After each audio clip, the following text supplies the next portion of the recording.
Picture this. A station wagon packed with suitcases sits abandoned on a dirt road in rural Montana. Engines still running, headlights cutting through the October fog. Inside, 3 half-eaten sandwiches rest on the dashboard. A child's stuffed rabbit lies on the back seat. The radio plays softly, a cheerful pop song from 1987. But the Morrison family, David, Linda, and their 2 children, 12-year-old Emma and 9-year-old Nathan, are nowhere to be found. For 36 years, their disappearance remained one of America's most baffling, unsolved mysteries. Then, in the winter of 2023, a construction crew breaking ground for a new shopping complex made a discovery that would finally pierce the silence. What they found didn't provide closure. It opened a door to something far more disturbing. If you're fascinated by true mysteries that defy explanation, subscribe now, because this story will challenge everything you think you know about the people living next door. The last person to see the Morrison family alive was Agnes Fletcher, a 72-year-old widow who ran the only gas station in Coldwater, Montana. She would replay that afternoon in her mind thousands of times over the next 3 decades, searching for details she might have missed, warnings she should have seen. It was approximately 3:47 p.m. when the family's wood-paneled station wagon pulled up to pump number 2. Agnes remembered the time precisely because she had just finished watching her soap opera, and the wall clock above the register had been visible in her peripheral vision as she rose from her chair. David Morrison stepped out first, a tall man with sandy hair beginning to gray at the temples. He wore a plaid shirt and blue jeans, typical for a Saturday afternoon. His wife Linda emerged from the passenger side, a petite woman with dark hair pulled back in a ponytail. She was laughing at something David had said, her hand touching his arm in that casual way long-married couples do. The children tumbled out from the back seat with the boundless energy of youth. Emma, the older child, had her mother's dark coloring and serious eyes. She clutched a paperback book against her chest, marking her place with one finger. Nathan, younger and more restless, immediately began circling the car, making airplane noises with his arms outstretched. Agnes later told investigators that everything seemed normal. More than normal. The family had appeared happy, relaxed, enjoying their weekend together. David had filled the tank while Linda browsed the small selection of snacks inside the station. The children had pooled their allowances to buy a bag of red licorice, debating seriously about whether to get the twisted kind or the straight kind. They were heading up to Glacier Point, Agnes told the police 3 days later, when the family failed to return home and concerned neighbors reported them missing. David mentioned they wanted to see the fall colors before winter set in, said they'd planned this trip for weeks. The drive from Coldwater to Glacier Point should have taken approximately 2 hours. The route was straightforward. Follow Highway 89 north for 30 miles, then turn onto Forest Road, 242, a winding mountain road that climbed through dense pine forests before opening onto breathtaking vistas. The Morrison family never arrived at Glacier Point. Their station wagon was discovered the following morning by a forest ranger named Marcus Webb, who had been making his routine patrol of the access roads. The vehicle sat at an odd angle on Forest Road 242, roughly 15 miles from where it intersected with Highway 89.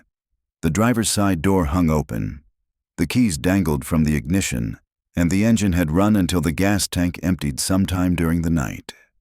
What made the scene particularly unsettling was its stillness, its sense of interrupted normalcy. The sandwiches on the dashboard, peanut butter and jelly, Agnes would later confirm, purchased at her station, showed only a few bites missing. Nathan's stuffed rabbit, a threadbare gray bunny named Mr. Whiskers, lay across the back seat as if waiting for his owner to return. Emma's book, a Nancy Drew mystery, rested spine up on the front passenger seat, holding a place the girl would never finish reading. There were no signs of struggle, no blood, no torn fabric, no indication of violence. The Morrisons had simply vanished, as if they had stepped out of their car and dissolved into the Montana wilderness like morning mist. The initial investigation was extensive. Search and rescue teams combed 50 square miles of forest. Helicopters with thermal imaging flew grid patterns over the mountains. Bloodhounds tracked scents that led nowhere, circling back to the abandoned station wagon again and again. Volunteers from surrounding towns joined the search, walking shoulder to shoulder through thick underbrush, calling out names that echoed unanswered through the trees. David Morrison's brother Robert flew in from Seattle and stayed for 3 weeks, refusing to leave until his brother was found. Linda's parents, elderly and devastated, offered a $20,000 reward for information. The story made national news briefly, featured on the back pages of newspapers across the country. But as days turned to weeks and weeks turned to months, the searches grew less frequent. The news crews departed. The volunteers returned to their normal lives. The case file gathered dust in the Coldwater County Sheriff's Department, periodically reviewed but never solved. Agnes Fletcher closed her gas station in 1995 and moved to Arizona to live with her daughter. She died in 2008, carrying her memories of that ordinary October afternoon to her grave. Robert Morrison spent years searching on his own, driving the mountain roads every weekend, posting flyers on every telephone pole within 100 miles. He hired 3 different private investigators, each of whom eventually admitted defeat. He attended conferences on missing persons, joined support groups, maintained a website dedicated to his brother's disappearance. He never stopped looking. And then, 36 years after the Morrison family vanished, a backhoe operator named Tommy Chen was excavating the foundation for a new Costco warehouse on the outskirts of Coldwater when his machine lurched to a stop. The bucket had caught on something solid buried 4 feet below the surface. Tommy climbed down to investigate, expecting to find an old pipe or a boulder.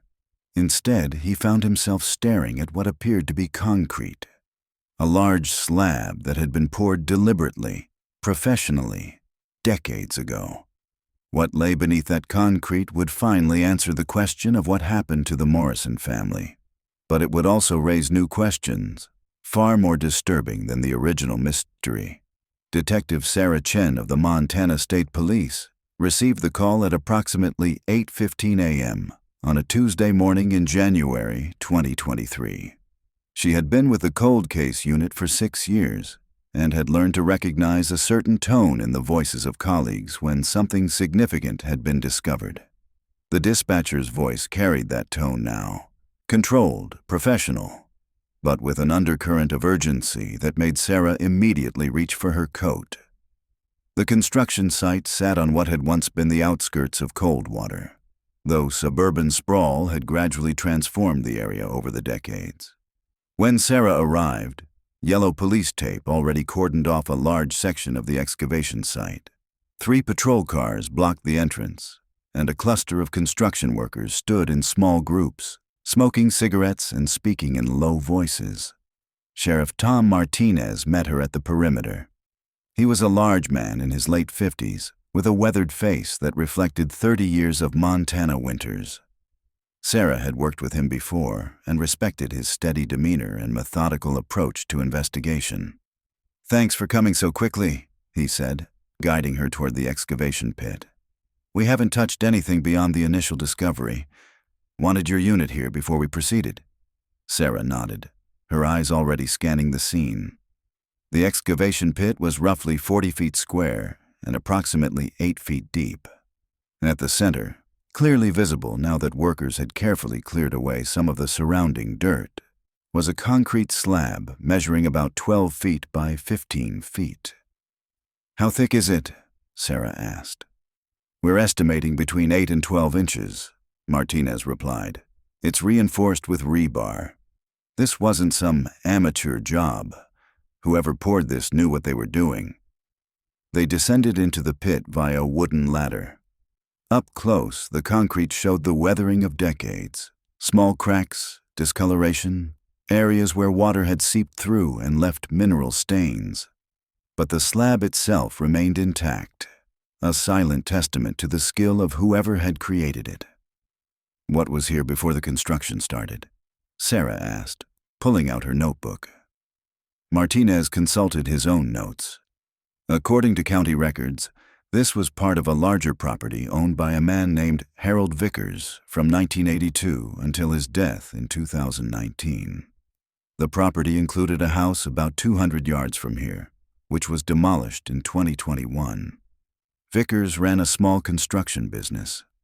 Sarah felt a familiar tingle at the base of her spine, the sensation she'd learned to recognize as her instinct flagging something important.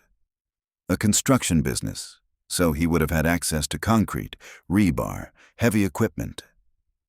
Exactly what I was thinking, Martinez said. They stood in silence for a moment, both of them looking down at the gray slab. Sarah had seen enough in her career to know that people didn't bury large sections of reinforced concrete 4 feet underground for innocent reasons. This was a grave. The only question was whose. The Morrison case, Martinez said quietly. You're thinking it too. Sarah nodded slowly. The Morrison disappearance was legendary in Montana law enforcement, one of those cases that haunted everyone who had ever investigated it. She had read the entire file during her first week with the cold case unit, drawn by the sheer inexplicability of a family vanishing so completely. How far is this from where they found the station wagon? She asked. Martinez had already calculated the distance. Approximately 6 miles as the crow flies, maybe 9 miles by road. He paused, and Harold Vickers would have been 43 years old in 1987, right in the age range for this type of crime. Sarah pulled out her phone and made a series of calls. Within 2 hours, a full forensic team had arrived from the state capitol, along with ground-penetrating radar equipment, and the specialists needed to safely excavate whatever lay beneath the concrete. The process of breaking through the slab was painstaking and methodical. The team used specialized concrete saws that minimized vibration, working inward from the edges in careful increments. Sarah watched from the perimeter, her hands thrust deep in her coat pockets against the January cold. By late afternoon, they had created an opening large enough to see what lay beneath. One of the forensic technicians, a woman named Dr. Patricia Herrera, knelt at the edge and aimed a powerful flashlight into the darkness below. She remained in that position for what felt like a long time, her body completely still. When she finally stood and turned to face Sarah and Martinez, her expression was grave. "We have human remains," she said quietly. "Multiple sets, based on what I can see. And from the positioning and size variations, I'd estimate we're looking at a family, 2 adults and at least 2 children." Sarah felt her breath catch. After 36 years, the Morrison family had finally been found. But as Dr. Herrera continued her preliminary examination and the team carefully expanded the opening, it became clear that this discovery was even more complex than they had anticipated. "Detective Chen," Dr. Herrera called out after another hour of careful work. "You need to see this." Sarah descended into the pit once again and knelt beside the opening they had created. Dr. Herrera handed her a flashlight and pointed to a specific area below. The beam of light revealed what appeared to be a small chamber beneath the concrete. Not just a burial site hastily filled with dirt, but a deliberately constructed space. The walls were lined with concrete blocks, creating a vault-like structure. And within that vault, carefully arranged as if for viewing, were 4 bodies. The excavation continued through the night under portable floodlights that cast harsh shadows across the construction site. Sarah remained on scene, watching as the forensic team worked with painstaking care to document every detail before disturbing the remains. The temperature had dropped to 15 degrees, and her breath formed clouds in the frigid air. Dr. Herrera emerged from the pit shortly after midnight, pulling off her latex gloves. Her face was drawn with exhaustion and something else, something that looked like disturbed fascination. "I need to show you something," she said to Sarah, "but I want you to prepare yourself. This isn't a typical burial." They descended together, Sarah's boots finding purchase on the rough dirt walls. The concrete slab had been completely removed now, revealing the full extent of the underground chamber. Portable lights had been positioned throughout the space, illuminating what Sarah could only describe as a tomb. The chamber was approximately 6 feet deep, 12 feet long, and 8 feet wide. The walls were indeed constructed of concrete blocks, professionally laid and mortared. But what struck Sarah most forcefully was the care that had gone into the arrangement of the bodies. The 4 figures lay side by side on what appeared to be the remains of military-style cots. The adult male was positioned on the far left, then the adult female, then 2 smaller forms that would have been the children. Each body had been wrapped in heavy plastic sheeting that had degraded over the decades but remained partially intact. "Look at their positions," Dr. Herrera said softly, her flashlight playing across the scene. "Their hands are folded across their chests. Their legs are straight, feet together. This wasn't someone hastily disposing of bodies. This was someone arranging them, almost ritualistically." Sarah felt a chill that had nothing to do with the January cold. She had investigated dozens of homicides, seen bodies disposed of in every manner imaginable, but she had never seen anything quite like this. A family burial that suggested both violence and reverence, murder and memorialization. "Can you tell how they died?" she asked. Dr. Herrera shook her head. "Not yet. We'll need to get them to the lab for full examination, but I can tell you that the bodies are remarkably well preserved given the time frame. The plastic sheeting and the sealed environment prevented most decomposition." She paused. "There's something else. Look at the wall behind the male victim." Sarah directed her flashlight where indicated. On the concrete block wall, barely visible but unmistakable once you saw it, someone had scratched words into the surface. The letters were rough but deliberate, carved with some kind of sharp tool. "Forgive me, for I have saved them." Sarah read the words 3 times, trying to parse their meaning. Saved them from what? And who was asking for forgiveness? "There's more," Dr. Herrera continued, leading Sarah to the opposite wall. "We found these near the female victim." She pointed to a small plastic bag that had been carefully preserved in the sealed environment. Inside were what appeared to be photographs, protected from the elements by their waterproof container. "We haven't opened it yet," Dr. Herrera explained. "But through the plastic, you can see their family photos, recent ones, or recent for 1987.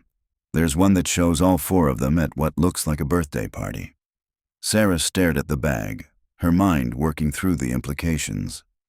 The Morrison family had vanished on October 17th, 1987.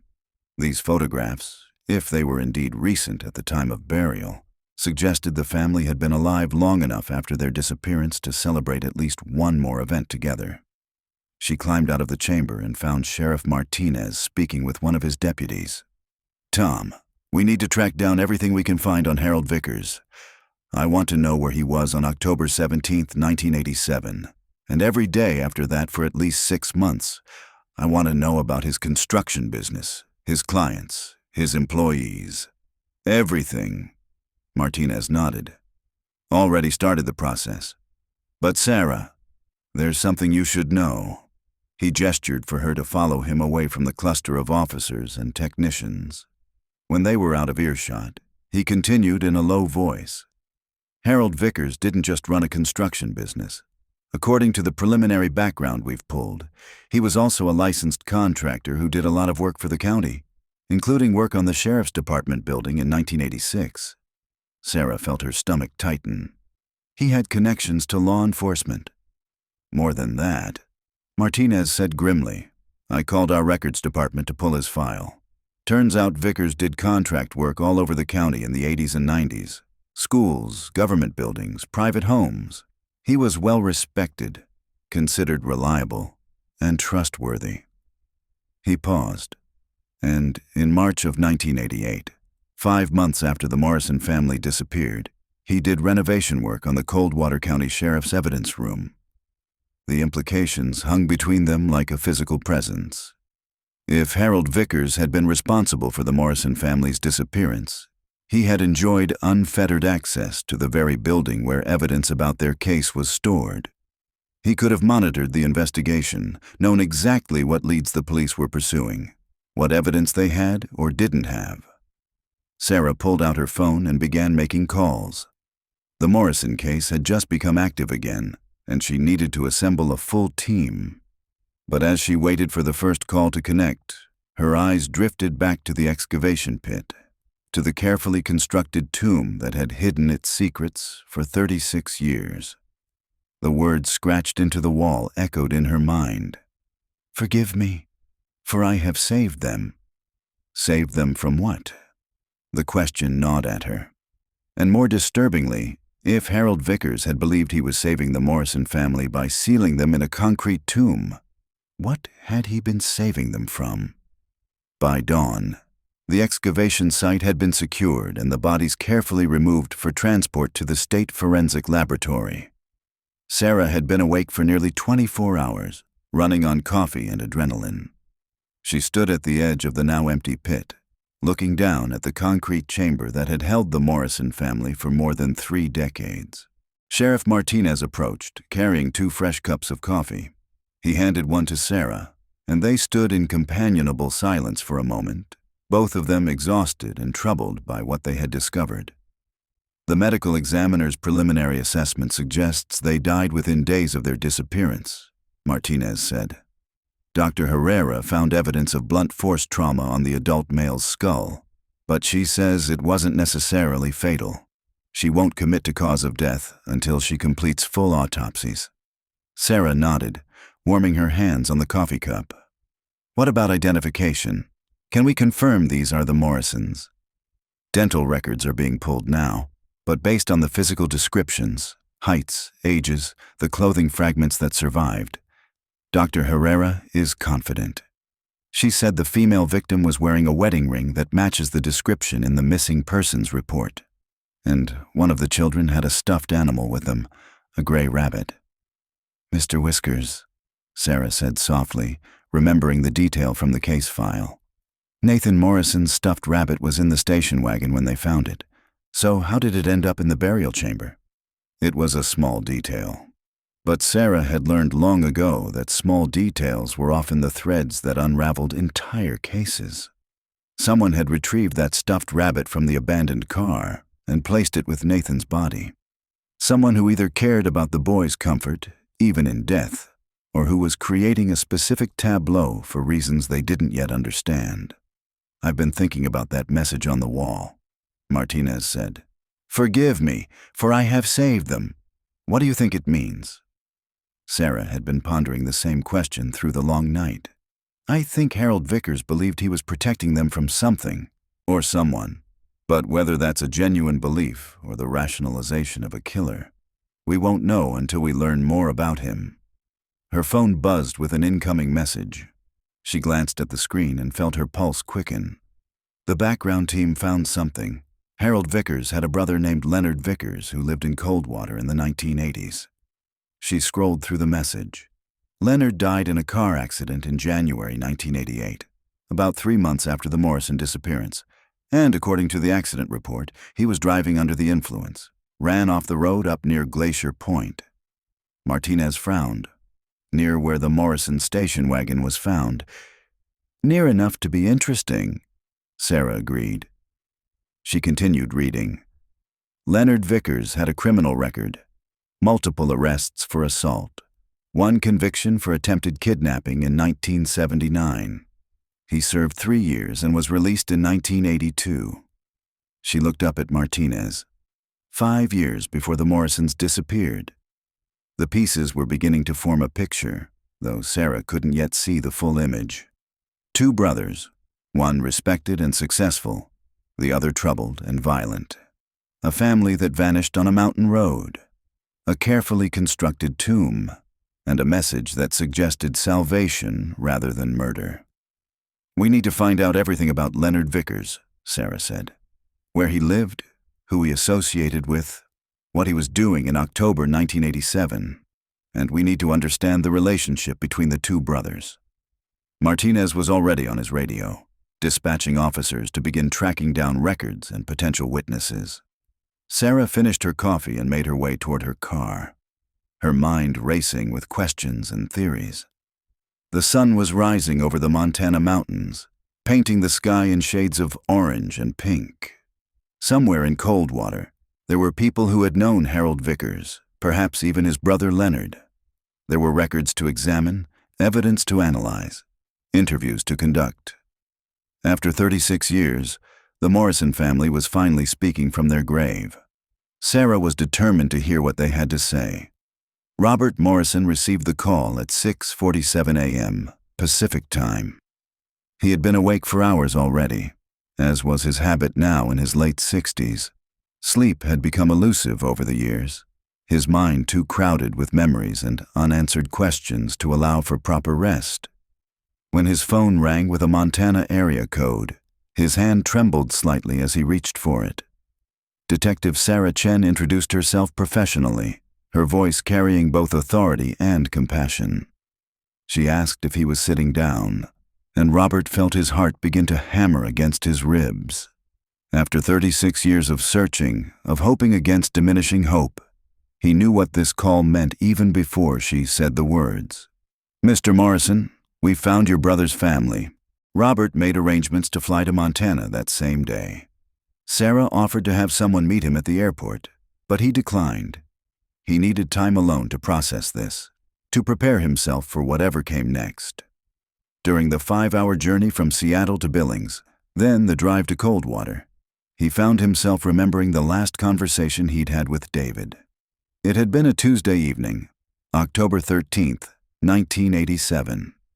David had called to confirm that Robert would be coming for Thanksgiving, just 6 weeks away.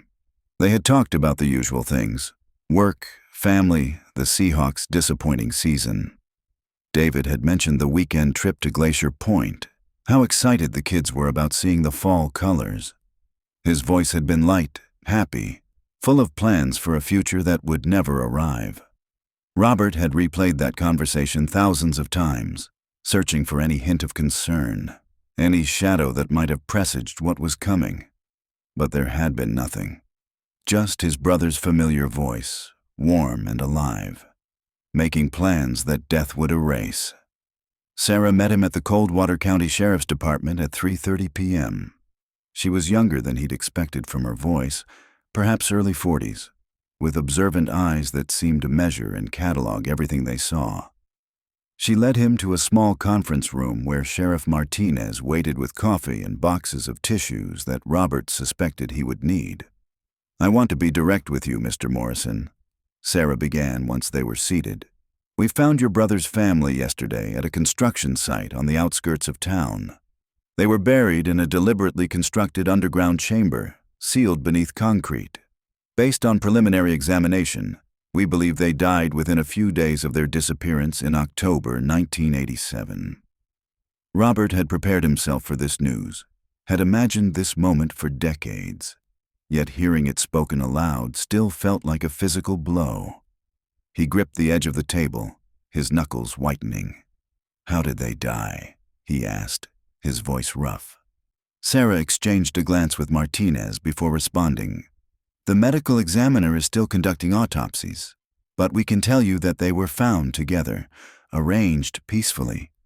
There's evidence suggesting they were cared for, even in death." "Cared for," Robert repeated, the words feeling obscene in his mouth. "They were murdered and buried in concrete. That's not care." "I understand your anger," Sarah said gently, "but the circumstances of their burial suggest something more complex than a simple murder. We found a message carved into the wall of the chamber. It said, 'Forgive me, for I have saved them.'" Robert stared at her, trying to process this information. "Save them from what?" "That's what we're trying to determine. We believe the burial site was on property owned by a man named Harold Vickers, who ran a construction business here in Coldwater.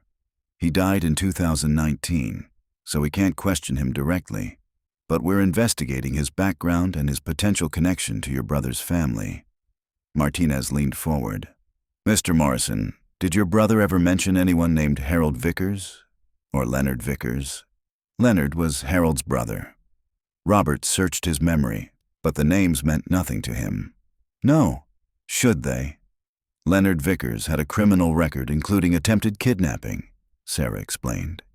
He died in a car accident in January 1988, about 3 months after your brother's family disappeared.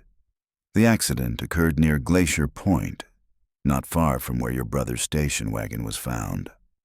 For the next 2 hours, Sarah and Martinez walked Robert through everything they knew about the case, showing him photographs of the excavation site, though sparing him the more graphic images of the burial chamber itself.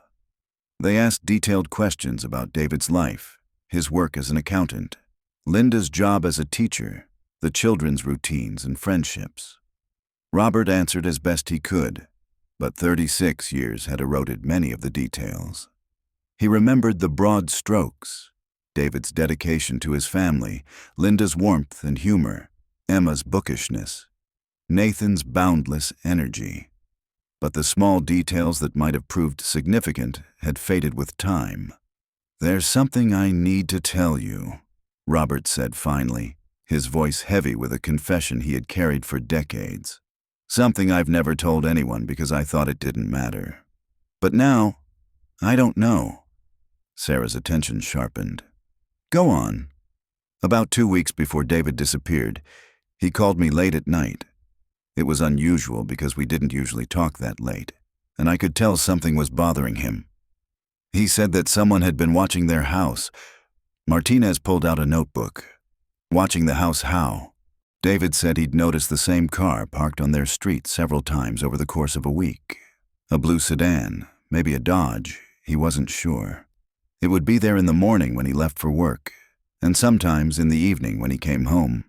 He thought he'd seen someone sitting in it, but whenever he tried to get a closer look, the car would drive away. Sarah leaned forward.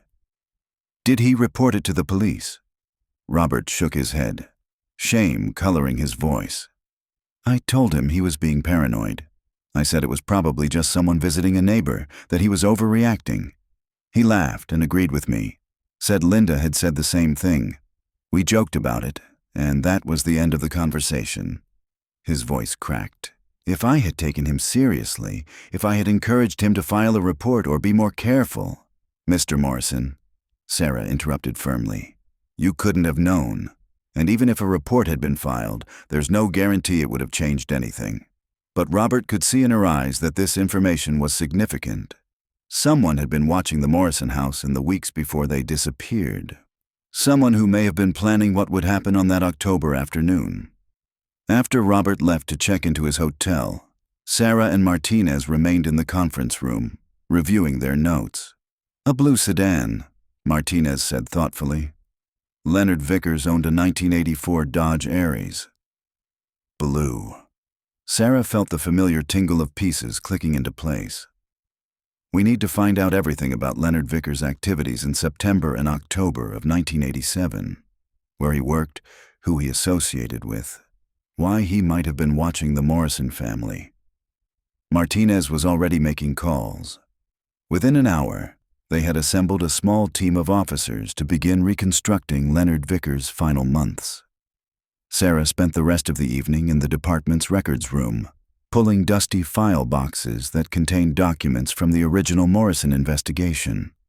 The files revealed a thorough but ultimately fruitless search. Dozens of interviews had been conducted, hundreds of tips followed up, vast areas of wilderness searched, but no one had ever looked at Harold or Leonard Vickers. Why would they? Harold had been a respected businessman with no criminal record. Leonard's name had never come up, despite his history. Sarah found the original missing persons report filed by the Morrisons' neighbor on October 20th, 1987, 3 days after the family failed to return home. She read through the description of the family, the details of their planned trip, the discovery of the abandoned station wagon. One detail caught her attention. The responding officer had noted that the station wagon's gas tank was empty when it was found, but according to Agnes Fletcher's statement, David Morrison had filled the tank at her station around 4 p.m. on October 17th. The drive to where the car was found should have used maybe a quarter tank of gas. Where had the rest of the gas gone? Sarah made a note to check the original investigation files for any follow-up on this discrepancy. It was possible the car had been driven somewhere else before being abandoned on Forest Road 242. Or someone had siphoned the gas out, though that raised the question of why. Her phone buzzed with a message from Dr. Herrera at the forensic lab. The preliminary autopsy results were ready. Sarah called her immediately. "I can confirm the identities through dental records," Dr. Herrera said without preamble. "David, Linda, Emma, and Nathan Morrison. No question. Cause of death? That's where it gets interesting." Dr. Herrera paused, and Sarah could hear papers rustling. David Morrison died from blunt force trauma to the skull, but it wasn't immediately fatal. Based on the pattern of injury and subsequent healing, I'd estimate he survived at least 72 hours after the initial trauma, possibly longer. Sarah felt her breath catch. He was alive for days after he was injured? Yes. And here's what's even more unusual. Linda Morrison shows no signs of traumatic injury at all. Neither do the children. Toxicology is still pending, but based on my examination, they may have died from asphyxiation or possibly carbon monoxide poisoning. They suffocated? It's possible. Or they were poisoned in some way that didn't leave obvious markers on the bones. I'll know more when the full toxicology results come back, but Sarah, I think these people were kept alive for some period of time after their abduction. The healing pattern on David's skull injury suggests at least 3 to 5 days, and the condition of their bodies suggests they were in a relatively clean, temperature-controlled environment before death. Sarah's mind raced through the implications. The Morrison family hadn't been killed immediately. They had been held somewhere, kept alive for days or possibly longer. And then they had been carefully buried in a tomb that someone had constructed specifically for them. "There's one more thing," Dr. Herrera continued. "I found something in Emma Morrison's hand. It was partially degraded, but it appears to be a note written on paper. Our document specialist is trying to recover the text, but from what we can see, it looks like Emma wrote something before she died. Can you read any of it? Just fragments, but one word is clear. Uncle." The document restoration lab at the state forensic facility occupied a climate-controlled room filled with specialized equipment and microscopes. Sarah arrived at 8 a.m., having barely slept after her conversation with Dr. Herrera. The specialist, a meticulous woman named Dr. Ellen Marks, had been working through the night to recover text from the degraded paper found in Emma Morrison's hand. "I've managed to recover approximately 60% of the original text," Dr. Marks explained, leading Sarah to a large illuminated table where the document fragments had been carefully arranged. The paper was protected by the plastic sheeting that wrapped the body, which prevented complete decomposition. But 36 years underground still took its toll. Sarah looked down at the reconstructed note. The handwriting was young, uncertain, unmistakably a child's writing. Emma had been 12 years old when she wrote these words. 12 years old when she died clutching this final message. Dr. Marks had transcribed the legible portions onto a separate sheet. "Don't know where we are. Dad is hurt bad. Uncle says he's protecting us from Uncle Leonard. Uncle Leonard tried to. Mom is scared but trying to be brave for Nathan. Uncle says we can't leave yet. Has to wait until safe." The note continued with several illegible sections, then, "Been 3 days. Dad isn't getting better. Uncle brings us food and water. Says Uncle Leonard is still looking. Says we'll die if Uncle Leonard finds us. I don't understand why. Nathan keeps crying for Mr. Whiskers. Uncle promised to get him." More illegible sections, and then the final visible words. "Getting hard to breathe. Uncle sealed the door. Says it's for our protection. Mom says to trust. I'm scared. If anyone finds this. Uncle Harold tried." The note ended there. Sarah read it 3 times, her mind struggling to reconcile what the words suggested with what they knew about the Morrison family's fate. "Uncle Harold," she said aloud. "Emma was writing about Harold Vickers." But why would she call him uncle? Dr. Marks shook her head. That's not my area of expertise, but the handwriting analysis confirms this was written over the course of several days. You can see how the pressure and consistency changes between sections. Emma was probably adding to it whenever she could. Sarah photographed the note and the transcription, then immediately called Sheriff Martinez. We need to find any connection between Harold Vickers and the Morrison family. Emma called him Uncle Harold in her note. There has to be some relationship we haven't discovered yet. By noon, a team of researchers was combing through records looking for any link between the two families. Sarah drove to Harold Vickers' last known address, a modest ranch house on the east side of Coldwater that was now occupied by new owners who had purchased it after his death in 2019. The current residents, a young couple named the Hendersons, had no information about Vickers beyond what the real estate agent had told them. He'd been an elderly widower who died of a heart attack, leaving no children. But they graciously allowed Sarah to look through the garage, which still contained some items that had been part of the estate sale. Among the boxes of old tools and construction supplies, Sarah found a small filing cabinet. Most of the files contained business records, invoices, and contracts dating back decades. But in the bottom drawer, she discovered a leather photo album. The photographs told a story Sarah hadn't expected. Images from the 1960s and 70s showed two boys growing up together, Harold and Leonard Vickers, the older brother protective and responsible, the younger one wild and unpredictable, even in childhood. There were pictures of family gatherings, holidays, graduations, and then, tucked in the back of the album, Sarah found a photograph that made her heart race.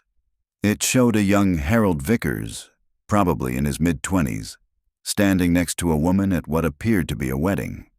The woman was holding a baby. On the back of the photograph, in faded ink, someone had written, Harold and Linda's wedding, June 1968. Sarah stared at the name. Linda. Could this be the same Linda Morrison who had died in that concrete tomb? She photographed the picture and immediately sent it to the research team with urgent instructions to verify. Within an hour, she had her answer. The marriage records confirmed it. Harold Vickers had married Linda Patterson in June 1968. The marriage had been annulled in 1970, citing irreconcilable differences. Linda Patterson had later married David Morrison in 1973. Sarah's hands shook as she processed this information. Harold Vickers hadn't been a stranger to the Morrison family. He had been Linda's first husband. Emma and Nathan would have called him Uncle Harold if they'd had any relationship with him after the annulment. But this revelation raised more questions than it answered. If Harold had maintained some kind of relationship with Linda and her children, why hadn't anyone mentioned it during the original investigation? Why hadn't Robert Morrison known about this connection? She called Robert immediately. His voice was thick with emotion when he answered, and Sarah realized she'd probably woken him from a grief-exhausted sleep. Mr. Morrison, did you know that Linda was married before she met your brother? There was a long pause. Yes, but it was very brief, less than 2 years. She rarely talked about it. Said it was a mistake she'd made when she was too young. Did she stay in contact with her first husband? I don't think so. At least David never mentioned it. Why? Sarah explained what she'd discovered. She heard Robert's sharp intake of breath.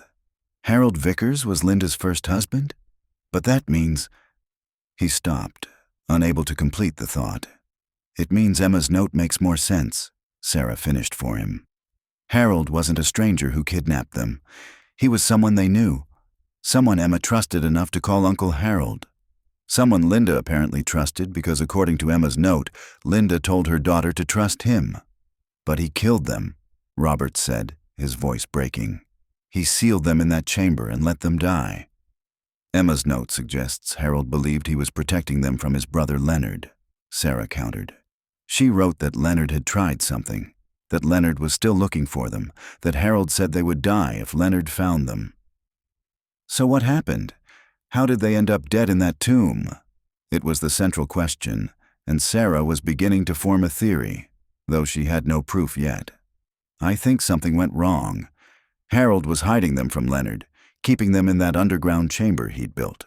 But either he couldn't figure out how to get them out safely, or something happened that forced him to seal it permanently. She spent the rest of the afternoon interviewing people who had known Harold Vickers. Most described him as quiet, reliable, someone who kept to himself after his wife Margaret died in 2010. But one elderly neighbor, a woman named Dorothy Chen, remembered something that made Sarah's theory crystallize into certainty. Harold changed after October 1987, Dorothy said, sitting in her sun-filled living room with a cat curled in her lap. I remember because it was so sudden. He'd always been friendly, would wave when you saw him, help neighbors with repairs and such. But that fall, he became withdrawn, haunted-looking. Do you remember anything specific? Sarah asked. Dorothy nodded slowly. There was one night, must have been late October or early November. I couldn't sleep, so I was looking out my window around 2 a.m. I saw Harold loading something into his truck. Heavy bags, lots of them. He was crying. She paused, stroking the cat absently. I'd never seen a grown man cry like that before. It frightened me. Did you ever ask him about it? Oh, no, dear. We weren't that kind of close. But I always wondered. And then his brother Leonard died in that car accident a few months later, and Harold seemed to get even worse. He sold his construction business in 1989, mostly stayed home after that. Sarah thanked Dorothy and returned to the sheriff's department, where Martinez was waiting with more information about Leonard Vickers. We pulled Leonard's arrest records and incident reports, Martinez said, spreading files across the conference table. The attempted kidnapping in 1979 was of a woman named Jennifer Bradshaw. She was 26, married, mother of 2. Leonard apparently became obsessed with her after she smiled at him at a grocery store. He opened another file. He stalked her for weeks before attempting to abduct her from a parking lot. She fought him off and he was arrested. During the investigation, they found photographs of several other women in his apartment, all taken without their knowledge. The prosecutor argued he was a serial predator in the making. And he only served 3 years? Sarah asked incredulously. Martinez shrugged. Different times. Plus, he had a good lawyer who argued it was an isolated incident, that Leonard had mental health issues that could be treated. He was released in 1982 with mandatory counseling requirements, which he probably never followed through on, Sarah said. She pulled out Emma's note. According to this, Leonard tried something. Emma's words are cut off, but Harold told them they'd die if Leonard found them. What if Leonard had fixated on Linda, his brother's ex-wife? Martinez nodded slowly. Harold would have known about Leonard's history, would have known how dangerous he was. So when Leonard started stalking Linda and her new family, Harold tried to protect them, Sarah finished. He built that underground chamber, probably originally intended as a storm shelter or safe room. When Leonard started watching the Morrison house, Harold convinced them to go into hiding. But David Morrison was injured, Martinez said, following the logic. And they couldn't get him proper medical treatment without Leonard finding them. So Harold kept them hidden in that chamber, bringing them food and water, hoping Leonard would give up or that he could figure out a way to get them to safety. Sarah felt the pieces fitting together, though the picture they formed was tragic beyond measure. Something went wrong with the ventilation. Maybe Harold sealed it too well, trying to keep Leonard from finding them. Or maybe he panicked when David's condition worsened and sealed it thinking it was the only way to keep Leonard out. And then Leonard died in January, Martinez continued. The threat was gone. But by then, the family was already dead, Sarah finished quietly, and Harold had to live with what he'd done for the next 32 years. They sat in silence for a long moment, contemplating the horrible irony.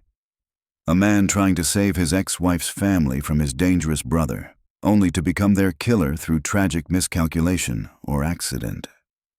We need to verify Leonard was stalking them, Sarah said finally.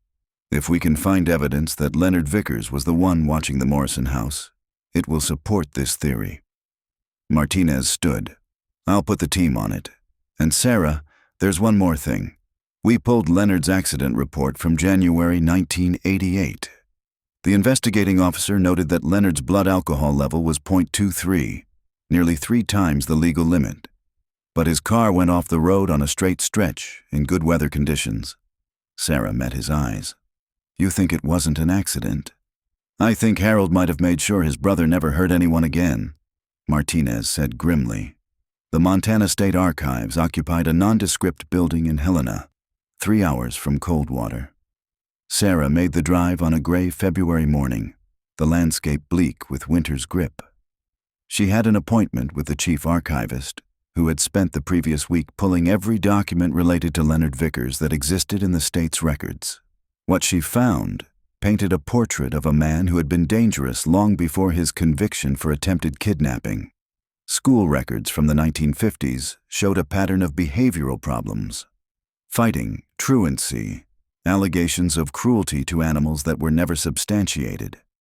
A juvenile record, sealed but accessible to law enforcement with proper authorization, revealed 2 incidents of assault against female classmates when Leonard was 15 and 16. But it was a psychiatric evaluation from his 1979 arrest that gave Sarah the clearest picture of who Leonard Vickers had been. The court-appointed psychologist had written, "Subject displays obsessive tendencies and an inability to accept rejection.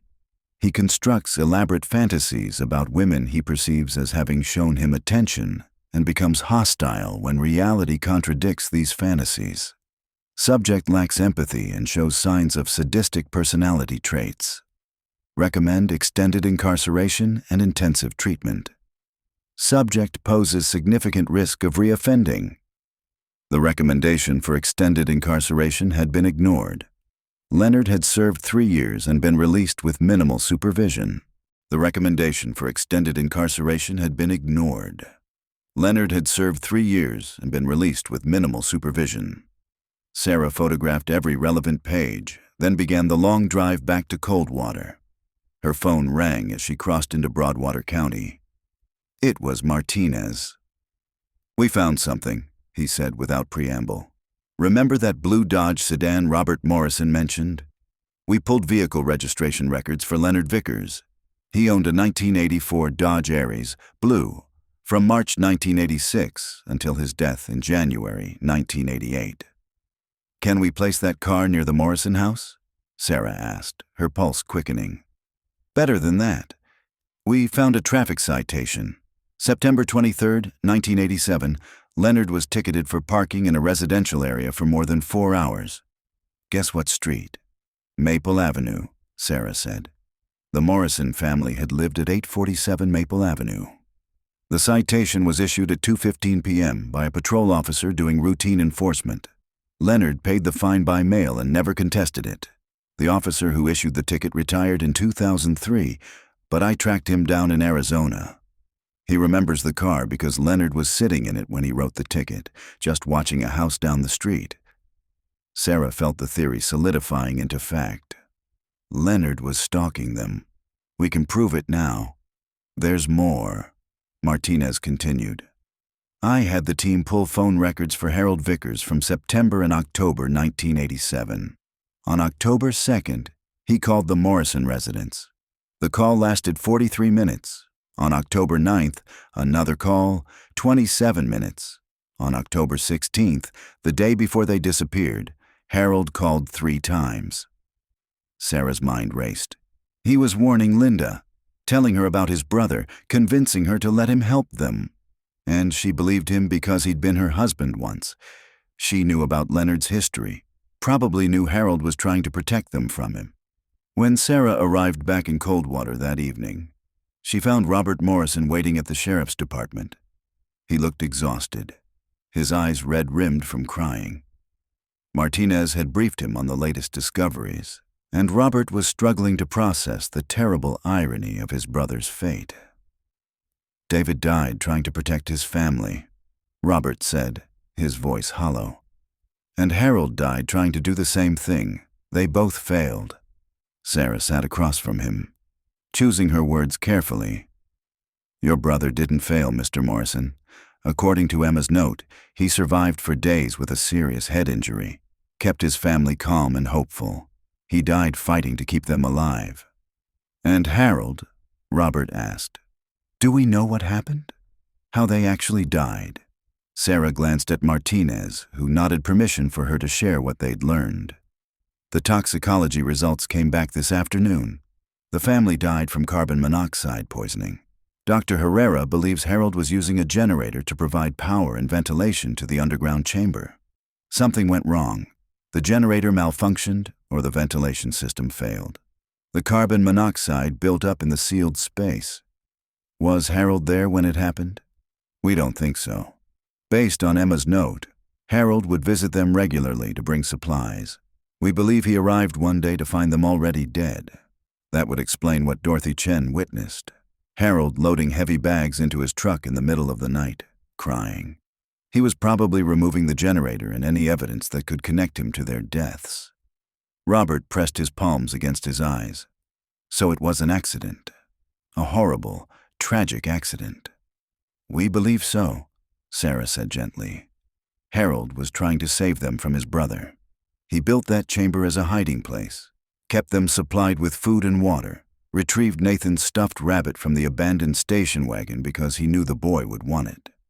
But the ventilation system failed, and they died before he could figure out how to safely relocate them. Why didn't he go to the police? Robert demanded. Even after they died, he could have told someone, let us bury them properly. It was a question Sarah had asked herself repeatedly. I think by the time he realized they were dead, Harold understood the situation he was in. He'd hidden a family underground for days, contributing to the death of a man with serious head trauma who needed medical attention. David Morrison's skull fracture happened before they went into hiding. We think Leonard attacked him, which is what convinced the family to accept Harold's help. But Harold knew that even though his intentions were good, he'd be held responsible for their deaths. Martinez added, and he may have believed that if he revealed what happened, Leonard would learn where the family was buried. We think Harold was planning to wait until Leonard was no longer a threat, then lead authorities to the burial site. But Leonard died only 3 months later, and by then it was too late. Robert finished. Harold had already sealed them in that tomb. Going to the police would mean admitting what he'd done. Sarah nodded. So he lived with it for 32 years. Sold his business, withdrew from society. Based on interviews with people who knew him, Harold became a shell of himself after October 1987. One neighbor described him as haunted. They sat in heavy silence. Finally, Robert spoke again. What about Leonard's accident? Do you think Harold killed him? Martinez and Sarah exchanged glances. We can't prove it, Martinez said carefully. But Leonard went off the road on a straight stretch in good conditions, despite being familiar with that road. His blood alcohol was high, but not so high that he'd be incapacitated, and the accident occurred less than 2 miles from where the Morrison station wagon was found. Harold lured him there, Robert said, understanding. Made Leonard think he'd found some evidence about the family. Got him drunk and, what, pushed his car off the road? It's speculation, Sarah cautioned. But yes, that's what we think might have happened. Harold had lost everything trying to protect Linda and her family. With them dead because of his failed plan, killing Leonard might have seemed like the only justice possible. Robert stood abruptly and walked to the window, staring out at the darkening Montana sky. When he finally spoke, his voice was thick with conflicting emotions. Part of me wants to hate Harold Vickers for what he did, but another part understands that he was trying to save them. He failed, but he tried. You don't have to decide how to feel right now, Sarah said quietly. This is complicated, and you're still processing the fact that your brother and his family are finally found. What happens next? Robert asked, turning back to face them. We'll complete the investigation and prepare a full report, Martinez replied. But given that both Harold and Leonard Vickers are deceased, there won't be a trial. The medical examiner will release your brother's family for burial once all forensic examination is complete, probably within the next few weeks. And people will know the truth, Robert asked. About what happened? Sarah nodded. We'll hold a press conference once we've finalized our findings. The Morrison family's disappearance was a high-profile case. People deserve to know what we've learned. Robert Morrison left the sheriff's department an hour later, carrying the weight of answers he'd sought for 36 years.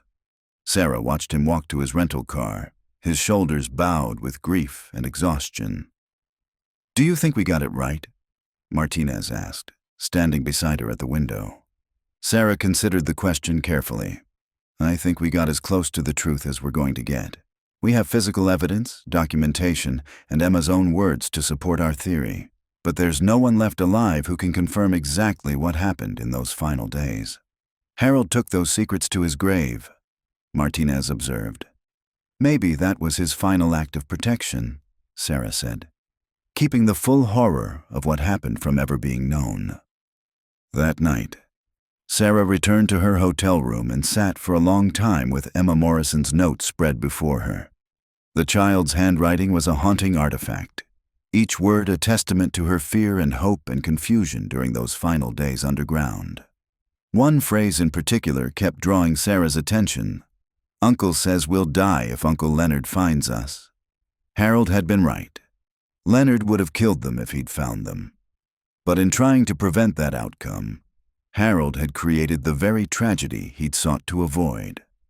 It was a lesson in how good intentions could lead to catastrophic failures, how trying to control an outcome could destroy it entirely. Sarah thought about Harold Vickers spending 3 decades living with what he'd done, carrying the weight of 4 deaths on his conscience. She wondered if he'd visited the burial site, if he'd spoken to the people he'd inadvertently killed. She wondered if, in his final moments during that heart attack in 2019, he'd felt relief that his burden was finally ending. But those were questions that would never be answered. The dead kept their secrets, and the living could only piece together fragments of truth from what remained. The press conference was held on a cold February morning in the Coldwater County Courthouse. Reporters from across Montana and several national news outlets crowded into the small room, cameras positioned to capture every word. Robert Morrison sat in the front row, flanked by a victim services advocate and his attorney. Sarah stood at the podium beside Sheriff Martinez, a folder containing the investigation summary before her. She had spent the previous week preparing for this moment, anticipating questions, ensuring every fact could be supported with the evidence. "On January 24, 2023, she began, construction workers discovered human remains at a site on the outskirts of Coldwater, Montana. Through forensic analysis and investigative work, we have confirmed these remains are those of the Morrison family, David, Linda, Emma, and Nathan Morrison, who disappeared on October 17, 1987, during a weekend trip to Glacier Point." She paused, letting the confirmation settle over the room. For many of the older reporters present, the Morrison case had been an enduring mystery of their careers. "Our investigation has revealed that the family's disappearance and death resulted from a tragic series of events involving 2 brothers, Harold and Leonard Vickers. Leonard Vickers had a history of stalking and violence toward women. In September and October of 1987, he became fixated on Linda Morrison, who had been briefly married to his brother Harold in the late 1960s. Sarah walked the assembled media through the timeline they had constructed. Leonard's surveillance of the Morrison home, Harold's warning calls to Linda, the family's decision to accept Harold's offer of protection, the underground chamber that was meant to be a temporary hiding place. "We believe David Morrison was injured during an initial encounter with Leonard Vickers before the family went into hiding," Sarah continued. "Physical evidence and a note written by 12-year-old Emma Morrison indicate that Harold Vickers kept the family hidden in an underground chamber he had constructed, bringing them food and water while trying to determine how to safely relocate them." She explained the ventilation failure, the carbon monoxide poisoning, Harold's decision to permanently seal the chamber after finding them dead. The room was silent except for the click of cameras and the scratch of pens on paper. Leonard Vickers died in a single vehicle accident on January 18, 1988, approximately 3 months after the Morrison family's death. While we cannot definitively prove foul play, circumstances surrounding the accident raise questions about whether it was truly accidental. "Are you saying Harold Vickers murdered his brother?" a reporter called out. "I'm saying we have reason to believe Harold may have caused Leonard's death," Sarah replied carefully. "But both men are deceased, so no charges will be filed. Our focus has been on determining what happened to the Morrison family and providing answers to their loved ones." More questions followed. Sarah and Martinez fielded them professionally, providing details where they could while protecting the privacy of the family. When asked about Emma's note, Sarah read selected portions aloud, her voice catching slightly on the words, "I'm scared." After 45 minutes, Martinez concluded the conference. As reporters filed out to meet their deadlines, Robert Morrison approached the podium. "Thank you," he said simply, "for finding them, for caring enough to uncover the truth." Sarah shook his hand. "We're releasing the remains to the funeral home you selected. You can finally bring your brother home. Will you attend the service?" Robert asked. "It would mean a great deal to me." Sarah hesitated, then nodded. "I'd be honored." The funeral took place on a Saturday in late February. The Morrison family was laid to rest in a cemetery on the outskirts of Seattle, where David had grown up and where Robert still lived. The service was small, just family, a few close friends, and Sarah, who had flown in the night before. Standing at the graveside as the minister spoke about loss and redemption and faith in the face of tragedy, Sarah found herself thinking about Harold Vickers. There was no grave for him to mark his life, no service to acknowledge his complicated legacy. He had been cremated after his death in 2019, his ashes scattered according to his will in the Montana wilderness he had loved. In a strange way, Sarah thought Harold had achieved what he'd sought. He had protected the Morrison family, though not in the way he'd intended. By keeping their location secret even after their deaths, he had ensured that Leonard never desecrated their remains or claimed any kind of victory over them. And by carrying his guilt silently for 3 decades, Harold had spared Linda's parents and Robert Morrison from learning the full horror of what their loved ones had endured. It was a terrible form of protection, purchased at the cost of Harold's own peace and sanity.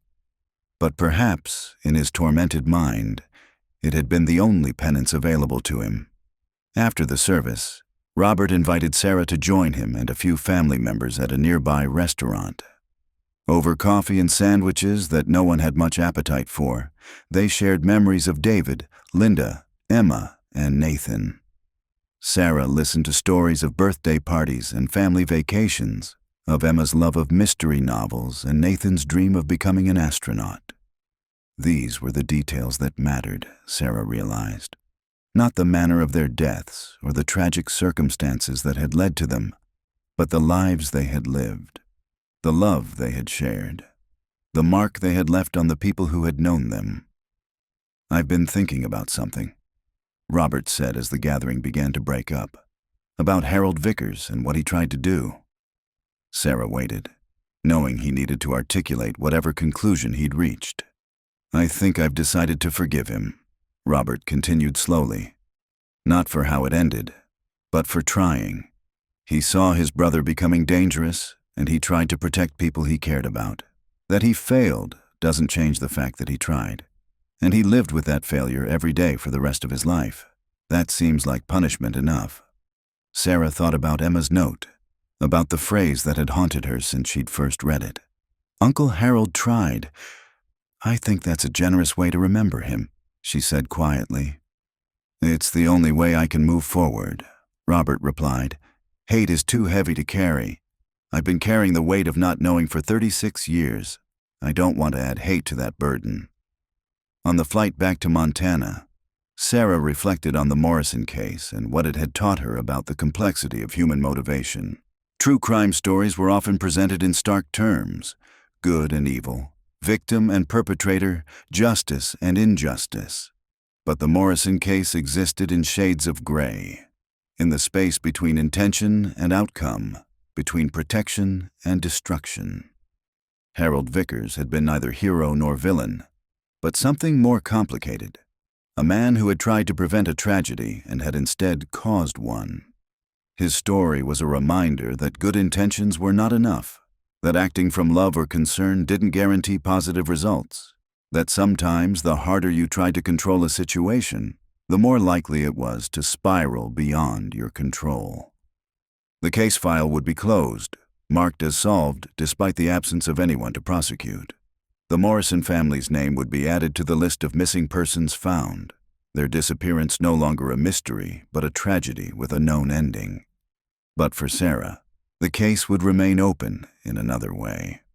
It would serve as a reminder of why she had joined the cold case unit, not just to solve mysteries, but to provide answers to families who had spent years, sometimes decades, living with uncertainty. Robert Morrison could finally grieve properly, could visit his brother's grave, could tell his own children and grandchildren what had happened to their uncle and cousins. That was worth something. That was worth everything. As the plane descended toward Billings, Sarah looked out at the Montana landscape spread below, vast, beautiful, and unforgiving. The wilderness that had hidden the Morrison family's secret for 36 years continued on, indifferent to human tragedy and triumph alike. But Sarah wasn't indifferent. None of them were. Not the investigators who had worked the case, not the forensic specialists who had carefully recovered evidence, not the community members who had never forgotten the family that vanished on an October afternoon in 1987. The Morrison family had been found. Their story had been told. And while the ending was far from the happy reunion everyone had hoped for during those initial frantic days of searching, at least now there was an ending. Sometimes, Sarah had learned, that was the best you could hope for. Not closure, exactly, but completion. Not healing, but the ability to finally turn the page and begin the next chapter. The Morrison case was solved. The file would be archived. The headlines would fade. But the memory of 4 people who had died trying to survive, and 1 man who had died living with what he'd done, would remain. Some mysteries, once solved, left scars deeper than the original wound. 3 months after the Morrison family was laid to rest, Sarah received a package at the cold case unit office. It was postmarked from Seattle, and she recognized Robert Morrison's return address on the label. Inside was a letter and a small object wrapped in tissue paper. Sarah opened the letter first. "Dear Detective Chen, I wanted to write to thank you again for everything you did to find David and his family.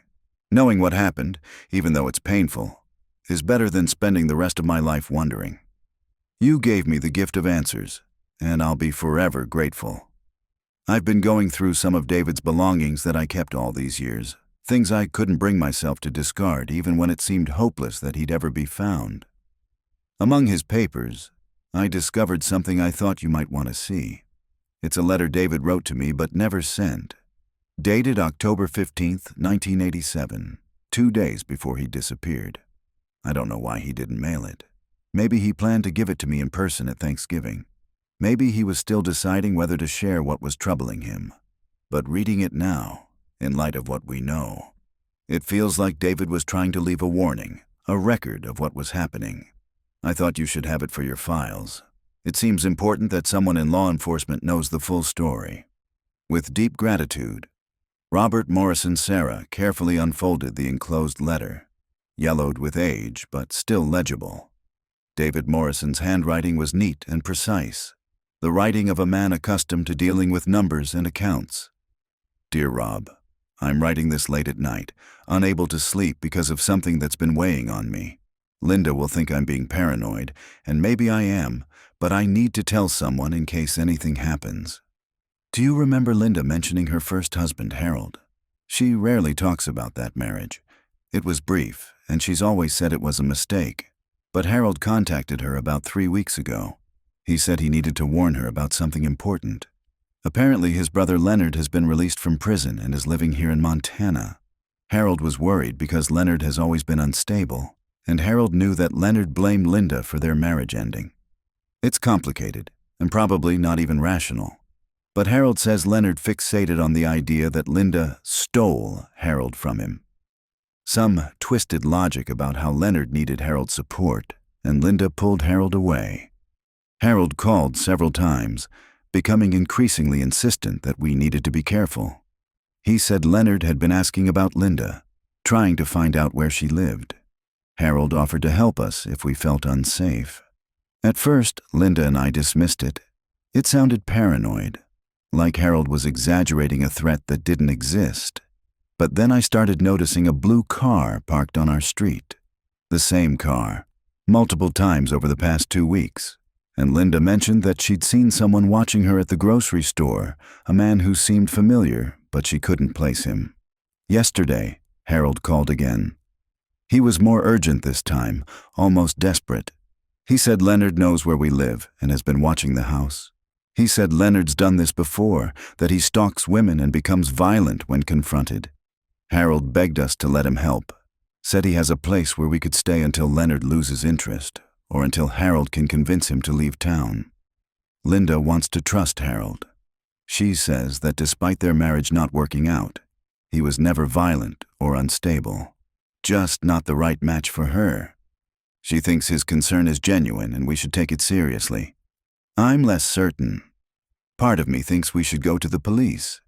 But what would we tell them? That my wife's ex-husband is warning us about his brother? That we've seen a car parked on our street and someone looking at us in a grocery store? It feels like we'd be wasting their time with paranoid delusions. So we've decided to take a family trip this weekend, get out of town for a few days while we figure out what to do. Maybe the break will give us perspective. Maybe by the time we get back, Leonard will have moved on to whatever comes next in his troubled life. But I wanted someone to know what's been happening, just in case. If anything seems off when we see you at Thanksgiving, if Linda and I seem jumpy or concerned, now you'll understand why. I'm probably being ridiculous, getting worked up over nothing. By the time you read this at Thanksgiving, we'll probably laugh about how paranoid I was being. See you in a few weeks, David. Sarah read the letter 3 times, her throat tight with emotion. David Morrison had known something was wrong. He'd tried to document it, to leave a record. But he'd also convinced himself he was being paranoid, that the threat wasn't as serious as it seemed. It was the eternal mistake of reasonable people confronting unreasonable danger, the assumption that logic and caution would be enough, that threats could be managed through rational decision-making. David Morrison had died because he'd underestimated the danger, because he'd trusted that Harold's plan would keep them safe, because he'd believed that hiding for a few days would solve the problem. And Harold Vickers had died inside long before his heart finally stopped, killed by the weight of good intentions that had paved a road to tragedy. Sarah filed the letter in the Morrison case folder, now stamped closed in red ink across its cover. The file would go into the archives, where it would sit alongside thousands of other cases, the solved and unsolved, the tragic and banal, the mysteries of human behavior captured in police reports and forensic analysis. But Sarah knew she would never forget the Morrison family, or the complicated lesson their story taught about the unpredictability of human action, the insufficiency of good intentions, and the terrible price of choices made with incomplete information. Late that afternoon, as winter finally loosened its grip on Montana, and the first hints of spring appeared in patches of green pushing through melting snow, Sarah drove out to the site where the Morrison family had been found. The construction had been completed now, and a gleaming Costco warehouse stood where the burial chamber had been. She stood in the parking lot, surrounded by cars and shopping carts and ordinary people going about their ordinary lives, and thought about the extraordinary tragedy that had unfolded here. 4 people who had set out on a simple weekend trip and never came home. One man who had tried to save them and inadvertently killed them. Another man whose violence had set everything in motion. A young mother walked past, herding 2 small children toward the store entrance. The children laughed and chased each other, their voices high and happy. Sarah watched them disappear through the automatic doors and thought about Emma and Nathan Morrison, about the lives they never got to live, the adults they never became. But she also thought about Robert Morrison, who had finally been able to lay his brother to rest. She thought about the answers she had been able to provide, the not-quite closure that was still better than endless uncertainty. She thought about how cases that seemed hopeless could still be solved, how the dead could still speak through the evidence they left behind. As Sarah drove back toward Coldwater, the setting sun painted the Montana sky in shades of orange and gold. It was beautiful and indifferent, the same sky that had looked down on the Morrison family's last day of freedom, the same sky that had witnessed Harold Vickers sealing 4 people in a tomb of concrete and regret. The world continued turning. Spring would come. Other cases would demand her attention. The Morrison file would gather dust in the archives, remembered only by those whose lives it had touched. But for now, on this particular evening, Sarah allowed herself to feel the weight of it, the sorrow and the satisfaction, the tragedy and the resolution, the permanent incompleteness of even the most thoroughly solved case. Some questions could be answered. Some mysteries could be solved. Some families could finally know what happened to their missing loved ones. It wasn't enough. It would never be enough. But it was something. And in the work Sarah had chosen, something was often the best you could hope for. She thought about Emma Morrison's final words. "Uncle Harold tried." Yes, Sarah thought as she drove through the gathering dusk. He tried. They all tried. And in the end, trying mattered. Even when it wasn't enough to change the outcome, the Morrison family was found. Their story was told. And somewhere in the archives, preserved in official reports and forensic photographs, the truth waited for anyone who might someday want to understand how good intentions and terrible mistakes could combine to create a tragedy that echoed across 36 years. That was the nature of her work, Sarah had learned. Not solving puzzles, but bearing witness. Not bringing happy endings, but providing endings at all. Not erasing the past, but illuminating it so the living could finally understand what had happened in the darkness. The Morrison case was closed. The work continued. And Sarah Chen drove on through the Montana twilight, carrying the weight of answers and the knowledge that some questions would haunt her long after the files were archived and the case numbers reassigned. Some mysteries, even when solved, never truly let you go.